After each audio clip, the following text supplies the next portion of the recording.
പ്രഭാഷകൻ്റെ പുസ്തകം 43 അധ്യായം. തെളിഞ്ഞ ആകാശവിതാനം സ്വർഗീയ ഔന്നത്യത്തിൻ്റെ അഭിമാനമാണ്. സ്വർഗം എത്ര മഹനീയ ദൃശ്യമാണ്!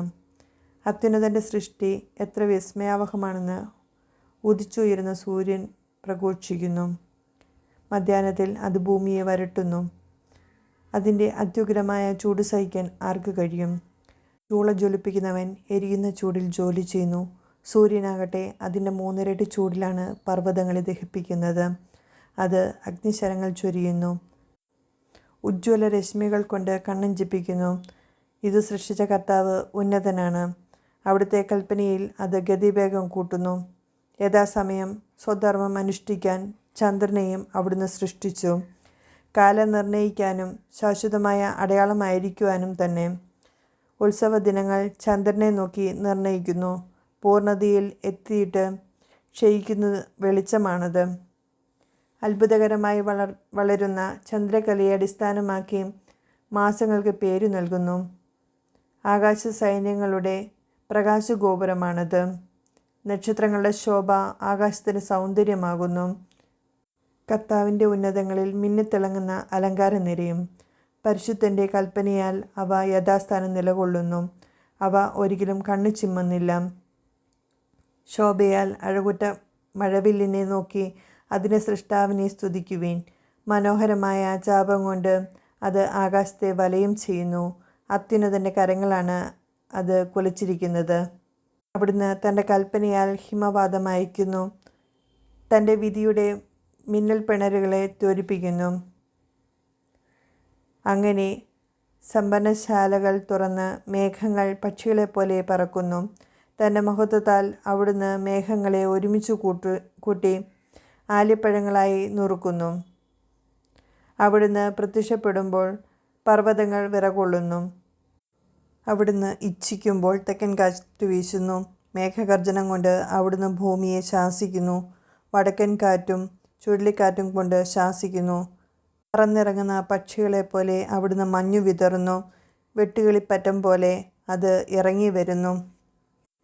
അതിൻ്റെ വെണ്മ കണ്ണഞ്ചിപ്പിക്കുന്നതാണ്. അത് വീഴുന്നത് കണ്ട് മനസ്സ് വിസ്മയഭരിതമാകുന്നു.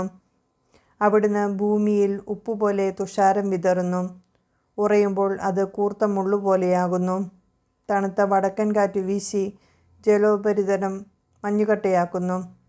ജലാശയങ്ങളുടെ മുകളിൽ അത് പൊങ്ങിക്കിടക്കുകയും ജലം അതിനെ പടച്ചട്ട പോലെ അണിയുകയും ചെയ്യുന്നു. പർവ്വതങ്ങൾ ചൂടുകൊണ്ട് ദഹിക്കുകയും മരുഭൂമി വരളുകയും സസ്യങ്ങൾ അഗ്നി കൊണ്ടെന്ന പോലെ വാടിക്കരയുകയും ചെയ്യുന്നു. എന്നാൽ മൂടൽമഞ്ഞ് എല്ലാറ്റിനെയും അതിവേഗം സുഖപ്പെടുത്തുന്നു. മഞ്ഞ് പ്രത്യക്ഷമാകുമ്പോൾ ചൂട് ശമിച്ച് ഉന്മേഷമുണ്ടാകുന്നു. ആഘാതത്തെ നിശ്ചലമാക്കി അതിൽ ദ്വീപുകൾ പ്രതിഷ്ഠിച്ചത് അവിടുത്തെ നിശ്ചയമാണ്. സമുദ്രസഞ്ചാരികൾ അതിലെ അപകടത്തെപ്പറ്റി സംസാരിക്കുന്നു. നാം അത് കേട്ട് വിസ്മയിക്കുന്നു.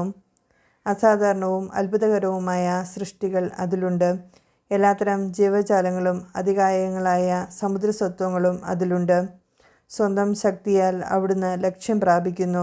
അവിടുത്തെ വചനത്താൽ എല്ലാം നിശ്ചിത മാർഗത്തിൽ ചരിക്കുന്നു. എത്ര പറഞ്ഞാലും മുഴുവനാവുകയില്ല. എല്ലാറ്റിൻ്റെയും സാരമിതാണ്. അവിടുന്നാണ് സർവവും. അവിടുത്തെ പ്രകീർത്തിക്കാൻ എവിടെ നിന്നാണ് നമുക്ക് ശക്തി ലഭിക്കുക? എല്ലാ സൃഷ്ടികളെയും കാൾ അവിടുന്ന് ഉന്നതമാണ്.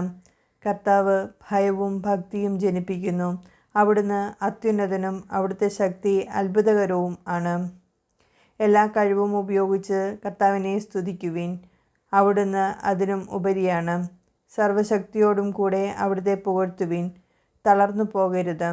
എത്ര പുകഴ്ത്തിയാലും പരിധിയിലെത്തുകയില്ല. ആര് അവിടുത്തെ കണ്ടിട്ടുണ്ട്? ആർക്ക് അവിടുത്തെ വർണ്ണിക്കാൻ കഴിയും? ആർക്ക് അവിടുത്തെ വേണ്ടവിധം പുകഴ്ത്തുവാൻ കഴിയും? ഇവയേക്കാൾ മഹത്തമായ നിരവധി കാര്യങ്ങൾ നമുക്ക് അജ്ഞാതമായി വർദ്ധിക്കുന്നു.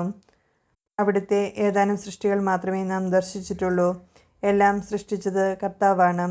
തൻ്റെ ഭക്തർക്ക് അവിടുന്ന് ജ്ഞാനം പ്രദാനം ചെയ്യുന്നു.